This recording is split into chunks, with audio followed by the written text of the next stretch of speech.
दोस्तों, तो स्वागत है आप सभी का हमारे YouTube चैनल ज्ञान सागर स्टडी में। दोस्तों, आज हम दो चर वाले रैखिक समीकरण को विलोपन विधि द्वारा हल करने को सीखेंगे। हल कैसे किया जाता है, तो चलिए विलोपन विधि को जानते हैं। सबसे पहले देखिए विलोपन विधि जानेंगे, ठीक है। क्या विलोपन विधि, विलोपन विधि मतलब क्या होता है, विलोपन मतलब क्या होता है, इसे जानेंगे। देखिए विलोपन का अर्थ रद्द करना या हटाना या बर्बाद करना होता है। बर्बाद करना होता है मतलब कि आप नाम से ही पता कर लेते हैं कि इस विधि में हमें कुछ हटाना होगा। तो चलिए इस विधि में आपको मैं बता दूं कि इस विधि में हमें आंसर लाने के लिए x और y का मान निकालने के लिए इस विधि का उपयोग करते हैं। तो इस x और y के मान को लाने के लिए हम कुछ भी करें, मतलब कि कुछ भी हटाएं, लेकिन हमें x का मान आना चाहिए। समझ आ रहा है ना। इसमें हम कुछ भी हटा सकते हैं, कुछ भी करके हटाएं, ठीक है। इसका मतलब ही होता है हटाना या रद्द करना, ठीक है दोस्तों। तो चलिए इस समीकरण को हल करते हैं। तो हम क्या देख रहे हैं, यहाँ पे हमारा है 4x + 2y = 8, ये मेरा पहला समीकरण है। और दूसरा समीकरण क्या है, 3x + 4y = 12, ठीक है। तो ये हमारा है पहला समीकरण, ये है दूसरा समीकरण। इसमें हमें कुछ दिखाई दे रहा है, कुछ भी ना कट रहा है ना जुड़ रहा है, कुछ भी नहीं हो रहा है। तो इस विलोपन विधि क्या कहता है कि हमें x का मान लाने के लिए कुछ भी, मतलब इसमें कुछ कटाना हो, हटाना हो, हटाने के लिए कोई भी क्रिया करना हो, वो जरूर करना चाहिए। तो देखिए अब देखिए, मान लीजिए कि अगर हम ये है, मान लीजिए कि हमारा है क्या 2y = 4y, ये प्रथम समीकरण में का, ये दूसरा में का, ठीक है।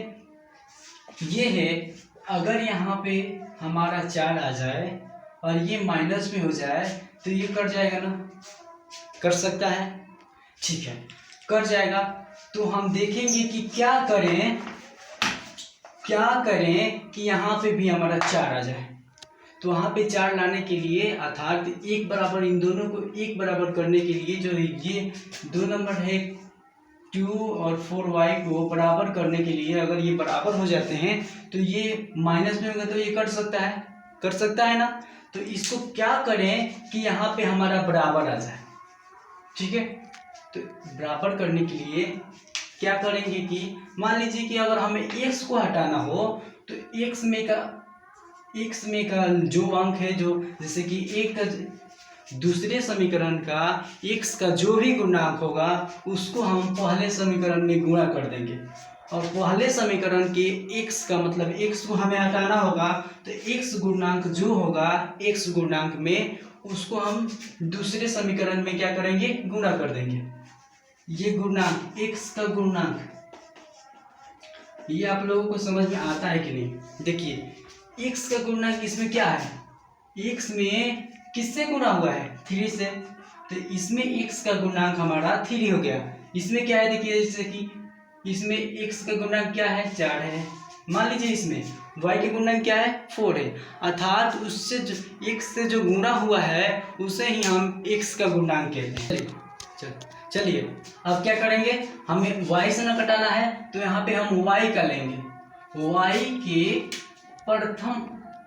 प्रथम समीकरण में y का जो भी गुणांक होगा उससे हम दूसरे समीकरण में गुणा कर देंगे। तो देखिए प्रथम समीकरण में हमारा y का गुणांक कितना है, 2 है ना, y का गुणांक यहाँ 2 है ना, तो इसको हम क्या करेंगे, दूसरे समीकरण में 2 से गुणा कर देंगे, ठीक है। अब देखेंगे दूसरे समीकरण में y का जो गुणांक होगा उसे पहले समीकरण में गुणा कर देंगे, ठीक है। तो 3x + 4y = 12 है। इसमें देखिए y का गुणांक क्या है, 4 है, तो इसको क्या करेंगे, हम पहले समीकरण से गुणा कर देंगे। अब इसे हल करते हैं।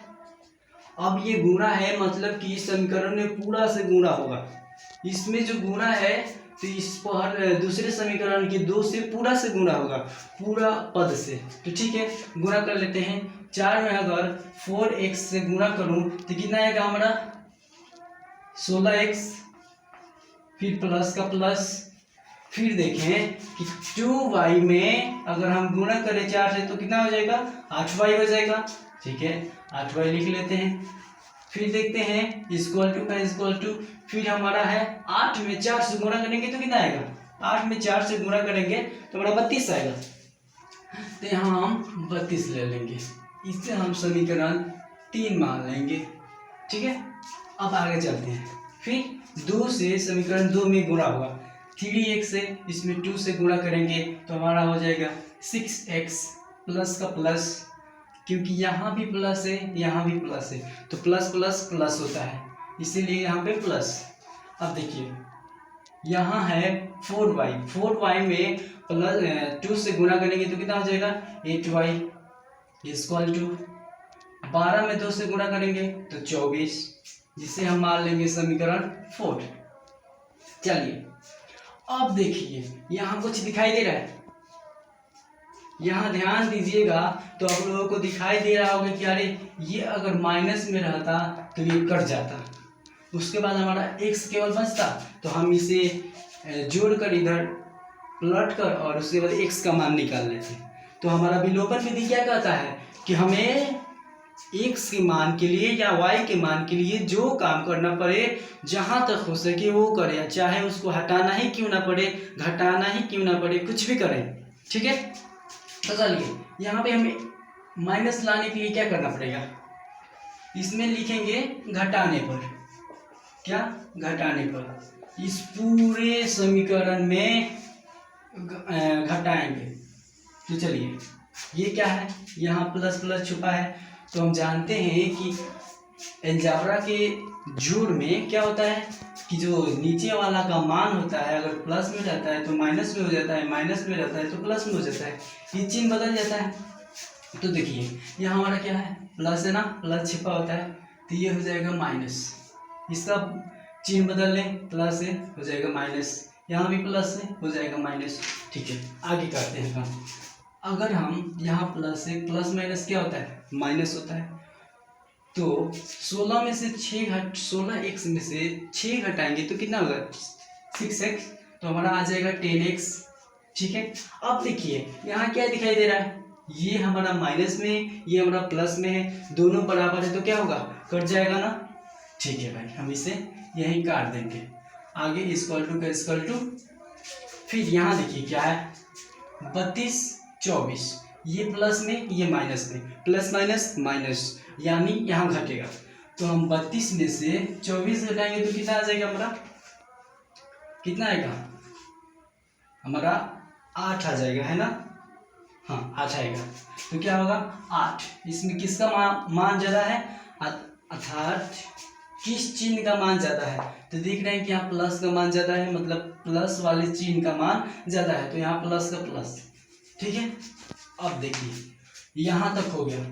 अब हम जानते हैं कि जब चर पद और अचर पद को एक समीकरण तो आप सीखे ही होंगे, तो उसमें क्या सीखे हैं कि चर पद जब दो हो, जैसे कि समीकरण में चर पद और अचर पद को दोनों को अलग अलग रखते हैं, चर पद को चर पद की ओर और अचर पद को अचर पद की ओर। और साथ ही ये भी जानते हैं कि अगर कोई मान एक पक्ष, मतलब ये क्या है हमारा बायां पक्ष है, ये क्या है और इस इक्वल टू के बाहर इधर दायां पक्ष है, तो जब कोई अंक या कोई पद एक पक्ष से दूसरे पक्ष की ओर आता है तो उसका चिन्ह क्या होता है चेंज होता है। अगर वो प्लस है तो माइनस हो जाता है, माइनस है प्लस हो जाता है, भागा है तो गुणा में आ जाता है, एवं गुणा है तो भागा में चला जाता है। ठीक है, इतना तो आप जानते ही हैं।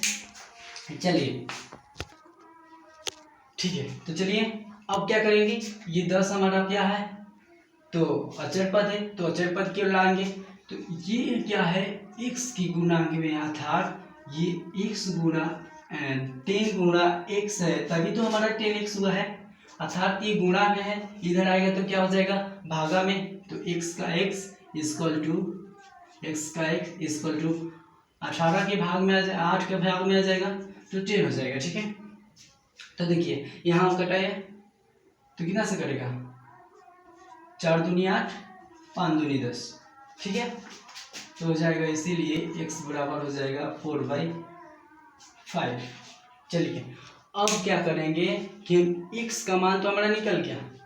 अब अगर हम किसी भी समीकरण में x का मान रख देंगे तो y का मान तो खुद पे खुद निकल जाएगा, निकलेगा ना। तो देखिए चलिए हम y का मान रख लेते हैं x का मान।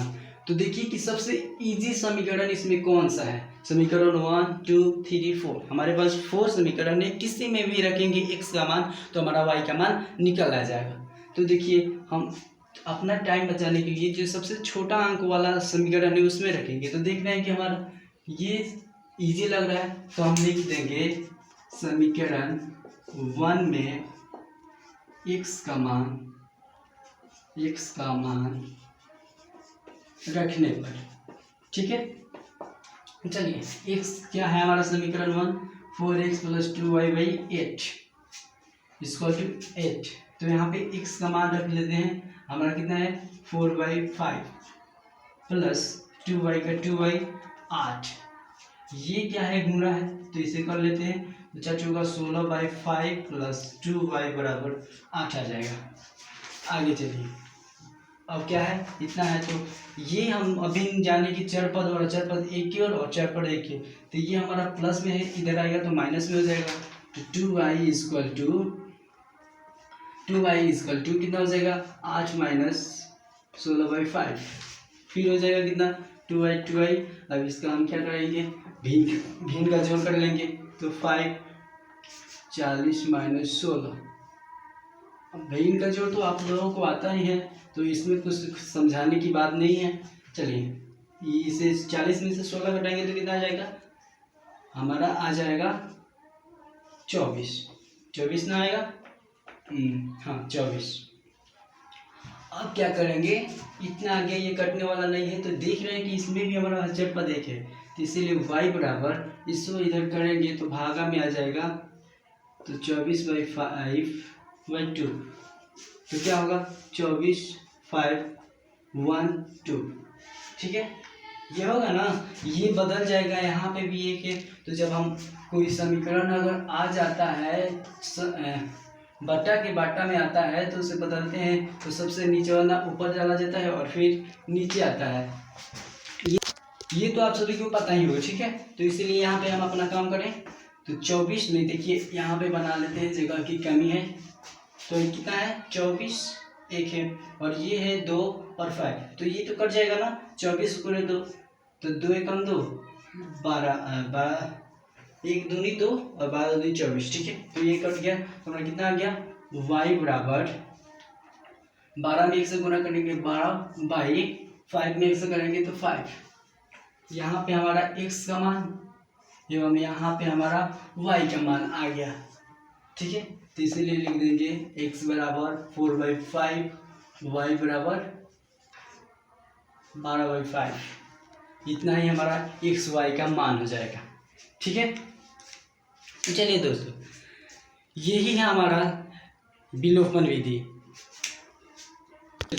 चलिए यही है हमारा विलोपन विधि, आप सभी को समझ में आया होगा। चलिए इससे पहले स्क्रीनशॉट ले लीजिए आप, फिर बाद में बनाइएगा।